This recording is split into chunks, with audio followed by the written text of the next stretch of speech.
So, Toby, what do you think will happen in the episode Nosferatu? I think there's going to be a handsome little man that comes out of a coffin and ruins my friend's mind. Gee, I wonder what makes you say that. I don't know. I don't know.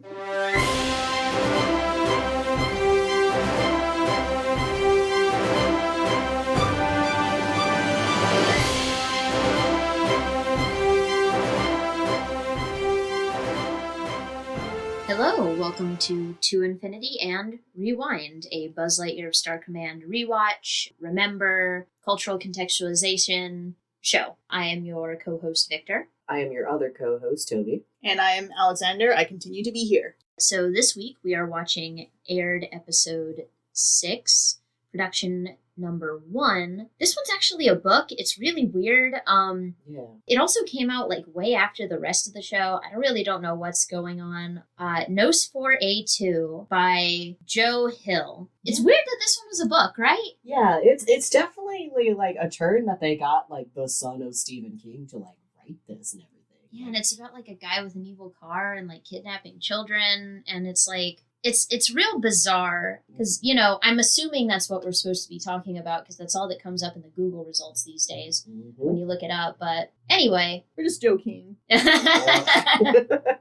Anyway, no, we watched the episode Nosferatu. Toby, you want to give us a rundown? Absolutely. So this is the best animated episode so far, as it kind of opens with this cargo ship with a funny little guy in it. Sort of cold opens to Warp crashing into the ship with a bunch of the Hornet robots to take something, but we don't know what. Real quick, this is an episode you have already seen before. It is. It is. I'm trying to remember like the details of it. My brain's terrible. That's fair. You've seen it before. We just watched it. You're already forgetting it. Yeah. I have what the kids call holes in my brain. That's okay. We'll fill in the holes for you. Yeah. He's there to get something from the ship. And suddenly, just as suddenly as he came in, Buzz and the team come in and have probably the best batch of introductions for these characters you could possibly have. Booster comes in a very silly, very cute way. Mira shows up very strongly. And of course, XR having the funniest bit in the batch of introductions, where they fight Warp and the robots into the back of the cargo, where there's this strange box that they fight over up until Warp tries to blast Mira and Buzz with this gigantic energy ball that suddenly just kind of stops midair and gets sucked up into the box. And then suddenly it starts rising, and a bunch of the other robots just kind of get the energy sucked out of them and fall to the ground. It's some box. It's a hell of a box. Yeah. At first they think it's like Mira doing it, and it's like, nope, it's that cool box. It's a very cool box. Warp decides that if he can't have it, no one can, and blows up the ship. Which they, again, in their very, very well produced like introductions, continue to like really establish like the rookies and the team, where they rescue the box, they rescue the autopilot, and make their way back to their ship. They specifically task XR with saving the autopilot. That's right. They task XR with it. He nearly doesn't make it, but he makes it at the very last minute in a very cool, heroic way. He cites the explosion as being helpful for helping them escape. Of course, every explosion is helpful. Look on the bright side. So they're on 42 again. They're on their spaceship. The commander calls and asks, about the status of the mission. They say that they found the box, but they don't know what's in it. They find out that the autopilot's black box that should have the information on it is melty. XR really cut it close getting out of that explosion. The black box is melted. Commander Nebula sends them away and says, hey, if that guy can't cut out as a ranger, we're shutting him down. And then XR has some fun in the cargo hold. Oh yeah, they say they send XR back there to take a look at the actual box to see what's in there, and out comes the cuntiest robot possible. Snatched waist, wonderful cape, hot boy British boy voice, cunty. And he bites XR after he was scrambling to get away as best as he could. I wasn't able to. You get the scary lighting, Yeah. like the shadows. The wicked, evil laughter and everything. And then just as suddenly as like this really cool atmosphere sort of builds up, it just stops. Booster opens the door, is like, "Hey, XR, how you doing?" He's like, "I'm totally fine," and reveals like 2 bite marks on his little tube body. Quote unquote neck. On his neck. Yeah, he's also just laying there like stiff, arms up like Like a a broken cat. toy. Yeah, like a cat. And don't forget, he starts laughing evilly when Booster asks him if he's fine, and then pauses for a moment just to like double check to make sure that's him laughing, and then just continues laughing. And Yeah. his eyes turn all red. Normal stuff. I just assume Booster's not paying attention. They get back to Star Command, and they still can't figure out what's up with the box, and so Nebula orders the LGMs to put it under a shield to protect it. While that's happening, we cut to Mira and Buzz kind of trying to go through different like footage. Oh, to no, show- first it's like cut to XR. Mhm. He's in like a little thing because he's acting weird, and so they're trying to figure out like what's up with him. I think that's just a charm. It's probably just a charger, but like they're inspecting him because like Yeah, he's in like this Renfield style like contraption, this fucking doohickey of some sort. Yeah, dangling from the ceiling, like. Like a because his bat. eyes are red, and I'm sure they noticed by now that his eyes are red.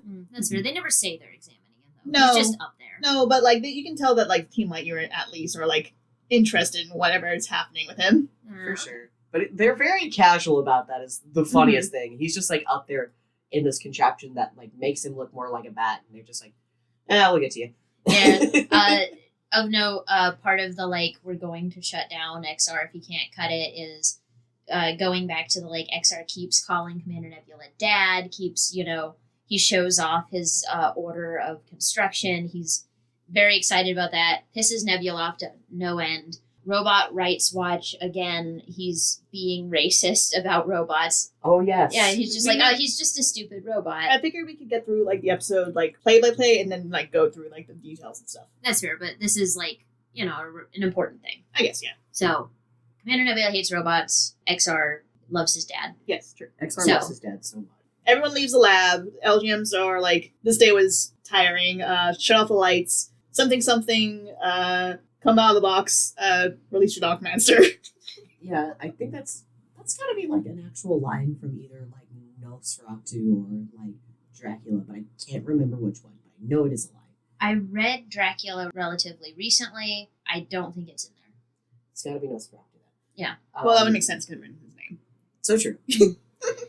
Anyway. Meanwhile, Nosferatu is just like, hear the voice of your dark master. Come and let me out of this weird shield and, do my bidding. By God, does he? He lets him out. He flies around, does a backflip. Conti does a very cool introduction to this villain, where he then throws his voice to sound like the commander, sends out most of the Rangers out into the middle of fucking space so he can take over Star Command. Well, he like bites into just like a random control panel and now has control of the station, kind of. Yeah. That's when he bites into the control panel. That's when we cut to to Buzz and Mira, who are looking through the video files of XR's exploits, things. Yeah, the heroic, mission logs. trying to find anything that can be used and cannot.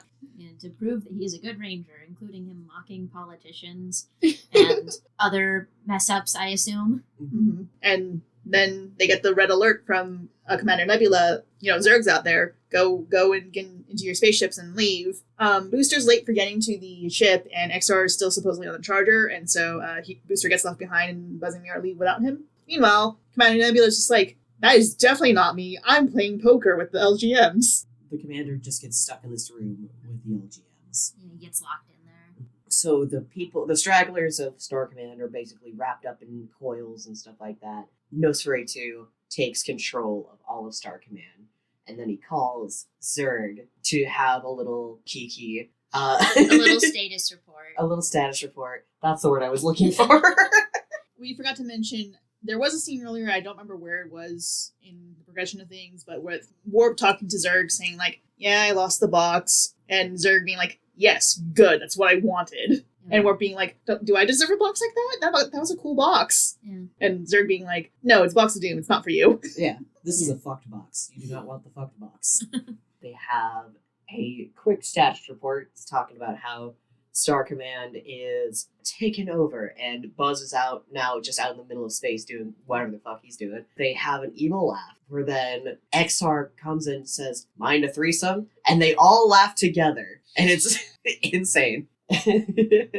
Soon after, Buzz and Mira, who are out in the middle of space, kind of realize, like, this is a little fucked up. And they try to call Star Command, where Nosferatu, posing as the commander once again, is just like, "Hey, I told you to stay out in space, Go find Zurg." And this is always trust the machine. Meanwhile, Booster has wandered by the little rec room where Nebula was trapped and gets a door blown into his face, literally, by the commander's, like, little cannon peg leg. And then, just gets the orders to, like, go with Nebula and figure out what's going on.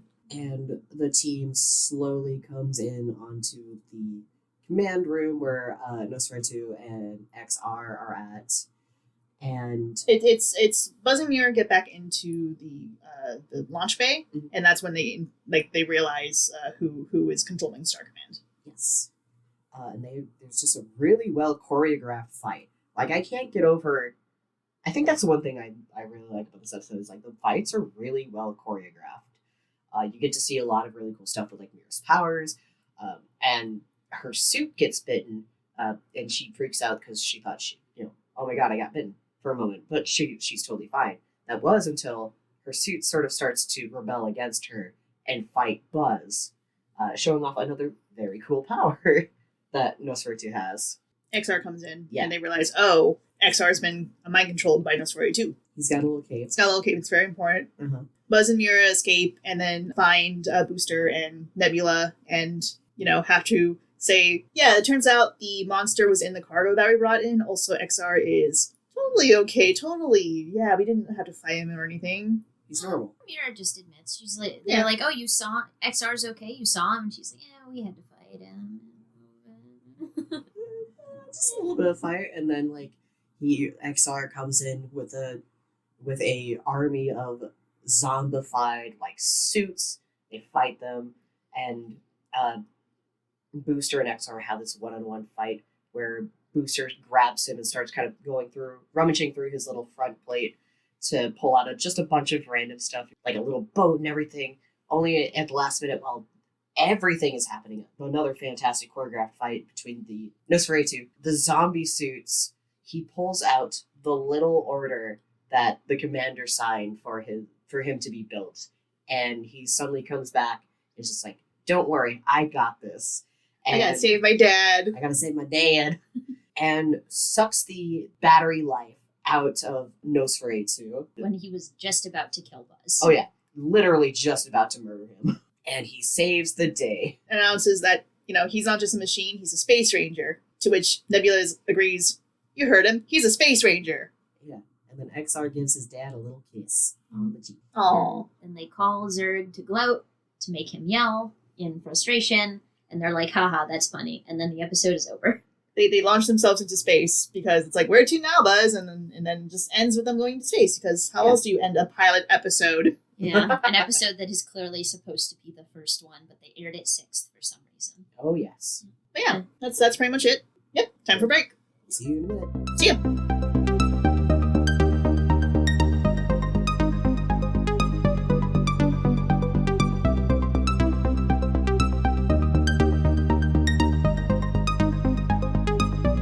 All right, welcome to the intermission.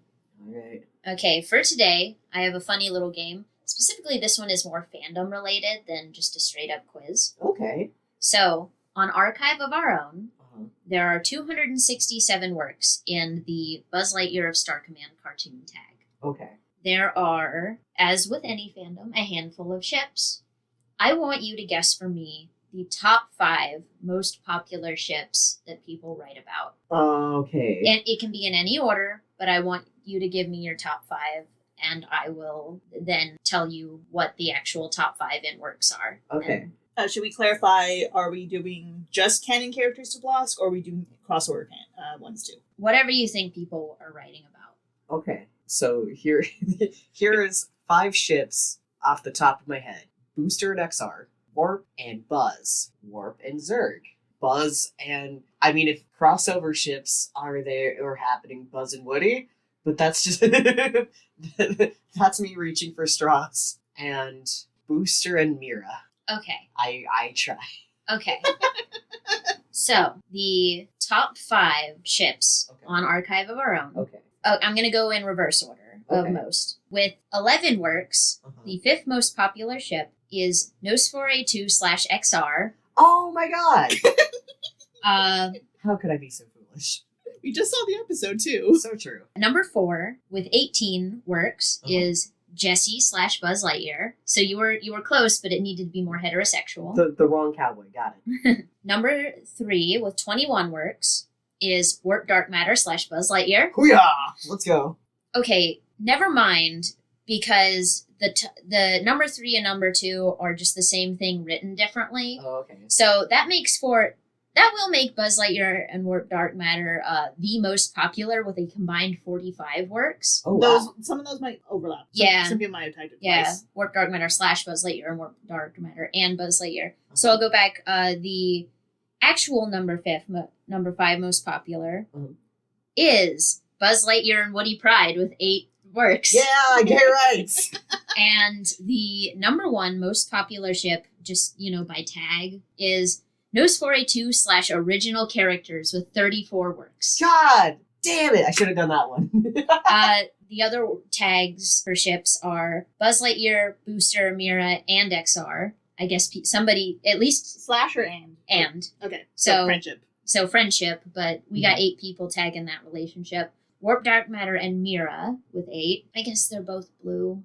I don't know. Pairing name is called Wine, I believe. Yeah. And Warp Dark Matter and Zurg. Okay. Really? And or slash? And Okay, so friendship again. and then Buzz Lightyear and Zurg. I don't know that everybody was tagging these appropriately. Well- They might have meant and or slash. You never know. It's friendship if it's and is how it's supposed to Well, be. what I mean is, AO3 tends to be more like on the ball with that. Fair. With like tagging it appropriately. Okay. So, like, for actual ships, like, most popular, Nosphore 2/Original Characters, Warp Dark Matter /Buzz Lightyear, Jessie/Buzz Lightyear, Nosphore 2/XR, and Buzz Lightyear /Woody. All right. I want to add, I'm saying that AO3 tends to be more on the ball with that, partially because of Toy Story 2, Zurg is supposedly Buzz's like dad, and so a lot of people write the fanfic for Buzz Lightyear Star Command the same way. Okay. Like a Star Wars thing. Yeah, but that was just supposed to be a joke. It's a joke. It's a joke in the movie, and then they spoof that exact joke in a later episode. Awesome. But it's very clear that Zurg is not Buzz's dad in the cartoon, and I stand by that. Yes, also, it's very I love funny. it when my Woody buzzes. Let's go. You're right. You buzz on my Woody till I light your. I'm sorry, you were in the middle of Oh, I almost died. Toby was drinking? I'm sorry, you were in the middle of a drink. Okay. Anyway, now you know the ship landscape of the 267 tagged works in Buzz Lightyear Star Command on Archive of Our Own. Wow. I'm learning. Okay. So I believe that's the end of the intermission. We'll see you back at the regular show. Bye! See y'all. Bye.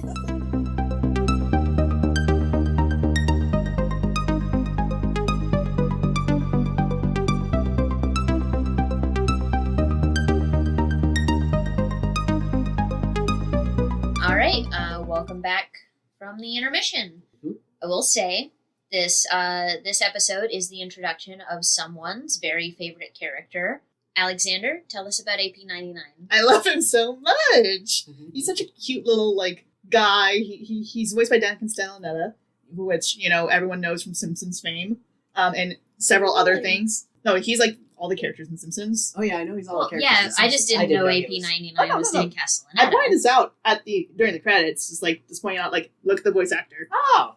I think I spaced out. AP99 is the autopilot that's at the beginning of the episode. He's not named. That's like in the episode itself, right? No, it's named. He's named. It's they call his ship and they're like and they're yeah. like and they call him Niner because trucker talk. Oh. And he's the one who is complaining about XR because XR like almost got him exploded and melted his black box and everything, and it's just like can't believe that we're making allowances just because he's the commander's son. And then Nebula does a robot racism, and to which AP99 has a fun line of like, oh, you're one of those. Yeah, he's like, he's not my son. He's just a stupid robot. And he's like, oh, you're one of those. So that's Robots Rights Watch number 1. Would we like to get to the other favorite character? Okay. This is your time. I've been chill for long enough. This is the introductory episode of my favorite character, the character who got me into the fandom, the character I sank embarrassing amounts of attention and personality into, starting when I was like 12. Welcome, episode villain. He gets 5 starring episodes, which I think might be more than any other villain other than Zurg. It's a significant amount for sure. I would have to double check to see if anyone has a comparable amount. Yeah. Who cameos in 3 other episodes. He takes up 15% of this show. I did the math once. There's 4A2. Your guy. My guy. I have a tattoo of him. So Tobi, tell me what your thoughts on the show. Tobi, what did you think? Oh. I'll keep it sporadic. It's okay. Hey. This was a... Sorry. Okay, I'll stop. Okay, go ahead. This was a fantastic episode. I had a lot of fun. The animation was fantastic, and I remember you were telling me it was Disney Tokyo that was the main animation team on this. Yep, Walt Disney Animation Japan. Oh, hell yeah. It was done in-house, and it's an anime. I mean, you can definitely see it in a lot of the bounce in it, which, like I said, fantastically animated. There's actually really amazing lighting. This is a fantastic pilot episode, which nothing else points to that more than how the introductions to all the characters really fit in this one. And of course, Nosferatu is Choice. He's a stunner standout of a recurring villain. They've been introducing recurring villains almost every episode since we started. The Torque Armada, Gravatina, XL, and Inside Job all introduced recurring villains, and none of them hit like this dude. Oh yeah, no. This was a hit first episode for a reoccurring villain. Mm-hmm. They also do it's so much of a pilot episode, they just all the characters are literally introducing themselves at the beginning. It's to the point that they even refer to Mira as princess several times over before she makes them stop, which is not a thing they do in any other episode unless it's relevant to her character. This is the first episode. Warp Dark Matter introduces himself by name. He's like, hi, I'm Warp Dark Matter. This is production code number 1. This is clearly supposed to be the first episode. A lot of clips of it are in the opening, just because it's the best animated, and obviously they would have the most of it if it was done first. The way it reads is it uses a lot of stuff that is referenced in the Adventure Begins, the stuff that's in XR and stuff. The Adventure Begins is good for adding the history and backstory to what the team is, but this is clearly how they intended to start the series had they not made The Adventure Begins, which, fun fact, I don't know if I said this before, they made the pilot movie after they made the rest of the series. Oh yeah, you did tell me that. Yeah, because if I recall correctly, what the whole timeline of it is they made the series, but then they were told to hold off on releasing it because Toy Story 2 was about to come out, and so they were told make a pilot movie in the meantime. So, production-wise, that means that all the random shit that Booster is pulling out of him, while he's looking for the plaque of, authorization to construct the sled, the teddy bear, the big, the inflatable raft, are all references back to this. Yes. Huh. Rather than the other way around, yes. Huh. Ah. I guess they're like, well, we have to have some reason that stuff's in there. Mm-hmm. So, with Nos being the reoccurring villain. Dreamboat. The reoccurring Dreamboat, apparently. Who was the voice actor again? That is Craig Ferguson of The Late Late Show. Voice acting wise, he hasn't done a ton of stuff, although apparently in one episode of SpongeBob in 2009, he played himself. He's mostly done bit parts, but I think the things that you can refer back most easily to, other than this, is he was Gobber in all of the How to Train Your Dragon movies. The guy with the replaced hand. Mm-hmm. The dad's best friend, basically. Gay best friend. Yes. The extra canonically gay best friend. He was Owl in some of the more modern Winnie the Pooh stuff. Mm-hmm. he does a lot of things where he gets to voice someone who is extremely Scottish because he is Scottish. He's I was about to say canonically from Scotland. No, he's just like from Scotland originally. Scotland canon. But the Late Late Show. Yeah. Yeah, he was classic. He was on that for years. Which I find it's really funny that they just was like, they told one of the most Scottish guys ever to just like, please be British for this one robot vampire. Right? Yeah. Please. But yeah, what's your, I guess, more general impressions, thoughts on the plot and stuff? Characters and all that.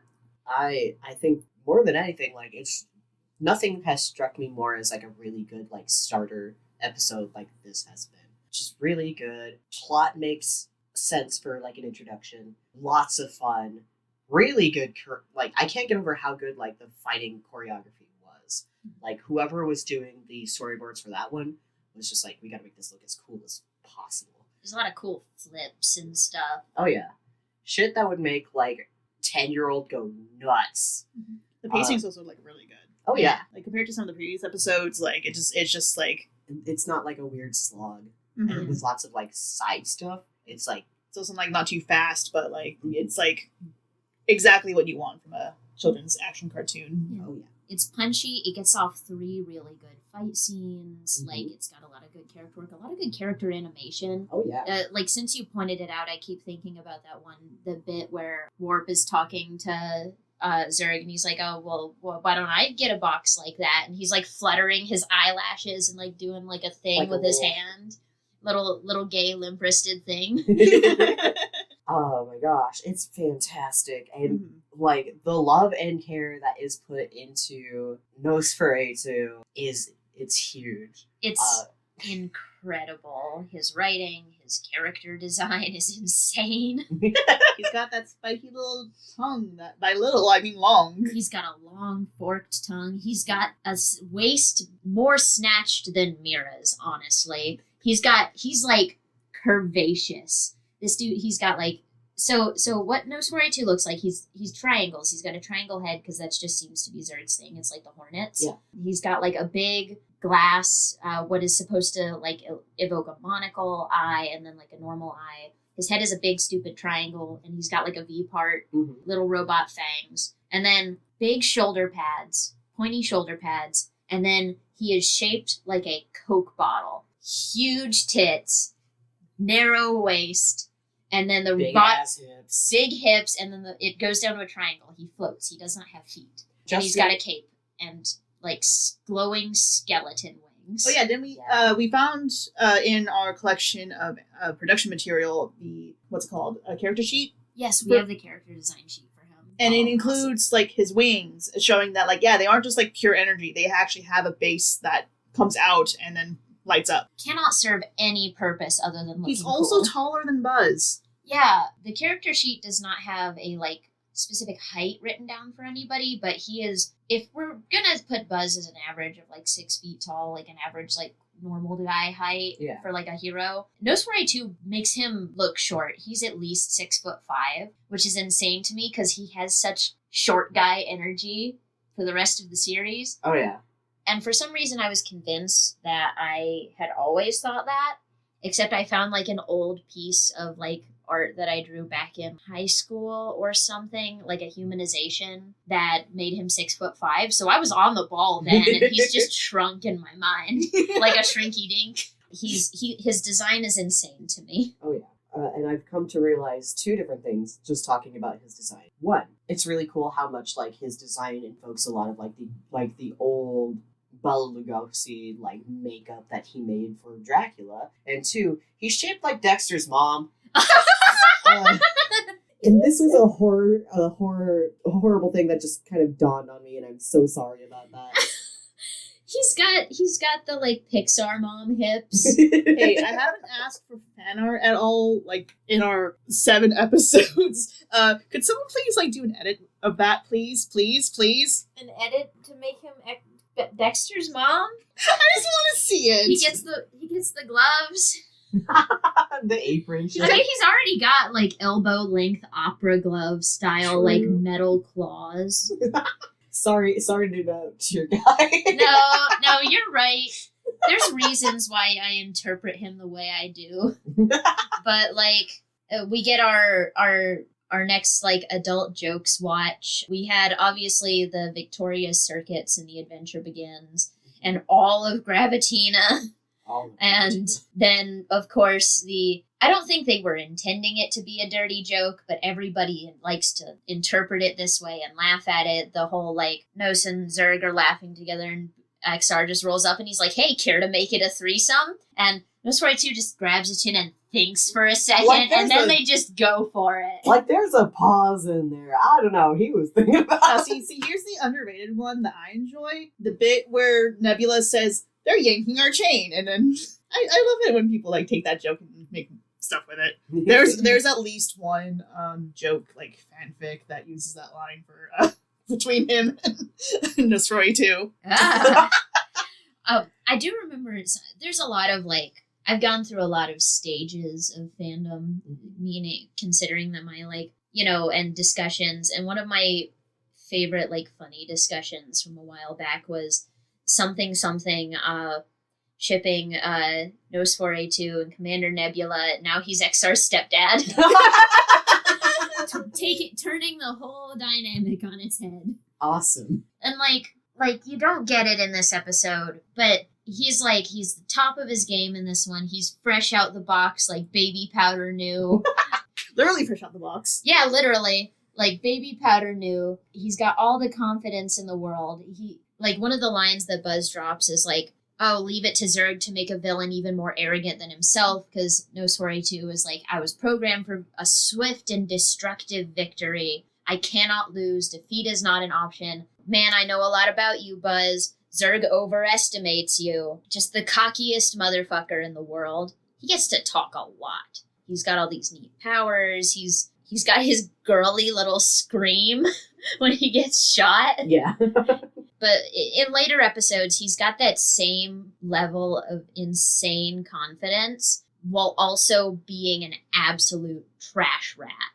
I think it's funny how he interacts with Zurg, because Zurg, this is the first episode we've gotten Zurg in since the Torque Armada, and he like had he laughed in XL, but you never saw him. So this is the first time he's here, and he gets a lot of great stuff. Oh yeah. Yeah. I'm always happy to see that guy. My gay queen that lives with his mother in New York. Zurg's really eating the scenery, and it's great. He always is, but it's great. And I love when he and Nosferatu get to talk, because they have the world's shittiest father-son relationship. It's fun, because it is supposed to be a parallel to, like, Nebula and XR. Yeah. Because Zurg built Nosferatu by hand. Zurg's very, hands-on sometimes, but he built Nosferatu by hand. He designed him. And when he's talking, he's like, I love their little back and forth during that scene of the, like, I demand a status report. And Nosferatu's just like, don't fucking talk to me like that.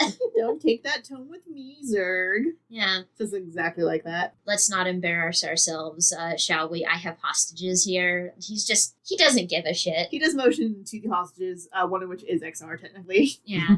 He doesn't give a shit. He's so theatrical. He has absolutely no respect for Zurg. Out the gate. It's really funny. Speaking on being a parallel to XR and Nebula, there's that scene in the beginning where XR's like, he signed my work order, he gave me life. And then in this little call between Zurg and Nosferatu, Zurg's like, don't forget who gave you life. The hours I slaved away in my evil lab. Yeah. Literally just some, like, mom shit. Just like, was I slaved away over you shit? And just like, yeah, it's supposed to be a fun little parallel. But like, evil dad versus dad who hates you because you're a robot. Yeah, weird that. Yeah. Nebula's just down to just like kill XR. He's just down to have him decommissioned and throw him a fucking way. Mm-hmm. XR is using every variation of dad he can to call this man. Yeah. Including Latin. Yeah. The only time he doesn't refer to him as dad is when he calls him pay dirt. No, that's supposed to be pater, the Latin word for dad. I think they just pronounced it wrong. Oh yeah, there's some interesting pronunciations in this episode. Yeah, I guess you're right. I never considered that. That's what I mean. That's the Latin one. It is pater. P-A-T-R. P-A-T-E-R. I'm pretty sure it was just, or like padre or something, just like pronounced it bad. Yeah. Everybody's sassing each other in this episode. It's really XR's also sassing Nosferatu. It's really fun. Another just like they know what they've got here. The like No Story 2 makes his second big entrance because he gets that first one where he crawls out of the box and is all creepy. A lot of like, Dark Master, little one, talk. Yeah. There's a insane. reason. There's a very like macabre, like 90s. Ooh. There's a reason those two are shipped together. Yeah. Also because you know that if this man does not only likes robots and can control this little fucker, he's gonna go for that little fucker. Yeah. He should have been at the dungeon. Sorry. What? Sorry, which one? Which one? Are we talking about the one from Gravity? Or are we talking about a different one? The dungeon you go to, and the chains are optional, but are etc. They've got that whole thing going on. The way they talk to each other. He makes his second grand entrance where there's like fog. There's a fucking fog machine in his box. There's like fog rolling out of it. XR like undoes the big force field and he comes out. He unfolds his wings. There's lightning and he like flies around. And XR just like he gives him an entrance. He makes a good entrance. You got to give him that or like something like that. It's very weird. Like this is definitely something we'll see more in later episodes. It's very weird how like cognizant XR is compared to like other robots who get controlled by No Story 2. I think it's when you're a schmarmy car salesman, you will always be a schmarmy car salesman. It doesn't matter. Considering everything else No Story 2 interacts with becomes just like a straight up brainless zombie. Headcanon something that it has to do with XR's like actually having free will is my headcanon still. Ooh, Yeah. Like he's got something to say about this even if he's not in full control of himself. Like he likes it. Yeah, there has to be a reason why, just showing him his work order is enough to like snap him out of it and be like, oh, I need to stop playing around. I need to save my dad. Yeah. He should have been at the dungeon. Sorry. You know these two. I guess what do we think about the characterization of everybody else? You get a lot of good Nebula work here. Oh yeah, lots of really good Nebula work. You actually get to see him like do some fighting, his cannon leg, which I think is just like a fun thing that happens when in action pieces where they have disabled characters who are missing a leg. They'll just like slap a cannon on their leg. It's fun. It's cool. This is something I'm pointing out while we were watching the episode, but I do enjoy that scene where, he's using the leg to defend themselves against, like, the zombie spacesuits. And Mira, who currently is, like, not in her, like, normal spacesuit because she had to, like, ditch it because it was being controlled by No Story 2, is, like, actually holding him in order to, like, help him, like, maneuver around to shoot the guys because, he's having to stand on one leg to do this. There's going to be, like, knockback from firing the stuff, and she doesn't have a weapon, so, they're just, like, tag team, like, she's, like, basically, like, she's, like, wielding Nebula to use his leg cannon since he wouldn't be able to do it on his own, and she can't do anything else right now. This episode, now that I'm thinking about it, actually, like, lets all the different rookies have, like, their moment to shine, which is really, really fun, because that hasn't really happened since, like, the adventure begins. Mm-hmm. So it was really fun to see, like, Booster, like, do some really cool action stuff that isn't totally, comical. I do really like that Mira got to work more with Buzz, because I think those two kind of working together allows Mira more time to, like, really shine as a ranger, for sure. Yeah, it's one of the episodes so far that has the least fucking around and being bad cops in it. Like, they just kind of get to do their thing straightforward. Mira gets to shine. Buzz gets some really good moments. The sassing of the villain. Mm-hmm. I do love the line of, like, Commander, it's quiet out here. Too quiet. Space quiet. Like when they've been sent out looking for something. Buzz gets good moments. Booster gets good moments. My favorite thing with Booster is that XR has been doing this like thing where he shoots out his hands and like wraps around someone to knock them off balance. Like he does it to Buzz earlier. And he tries to do this to Booster, and Booster is entirely unfazed. He's just standing there while XR's being a little gremlin at him, because nothing he can do can hurt him. I do like, though, that when they're on the cargo ship in the first place, they do only save the cool box and nothing else on the ship. Oh, yeah. Fuck everything else. Cool box only. Yeah, it's like you could have just like left the cool box there, and then like it wouldn't like have mattered to anyone. Imagine getting fucking blown up, before you even get a chance to come out of your box for the first time. Like, this is why Zurg has to like ask to make sure, okay, did they get the box though? How mad would Zurg have been if Warp's like, yep, they didn't get anything we were sent to steal. I blew it up. And Zurg's just like, no! I spent so much time on that! Weeks on this goddamn bastard. Or like if Warp had succeeded in stealing the box away from Buzz and just like, you bastard, go put that back where you found it and let him take it. Nose 42 goes to make his grand entrance and he's just in Warp's living room and he's like, what am I supposed to do now? Once again, this is another fanfic somebody should write, because I think Warp and Nos interacting would just be really fucking funny. Oh my god, I wish they ever got to interact. God, that'd have been so fun. Imagine. We gotta write it. Okay. Anyway. Well, it's the list of fanfics to write. Yeah. Along with the Warp and Tie stuff. Yeah, we'll get there when we get there. Someday.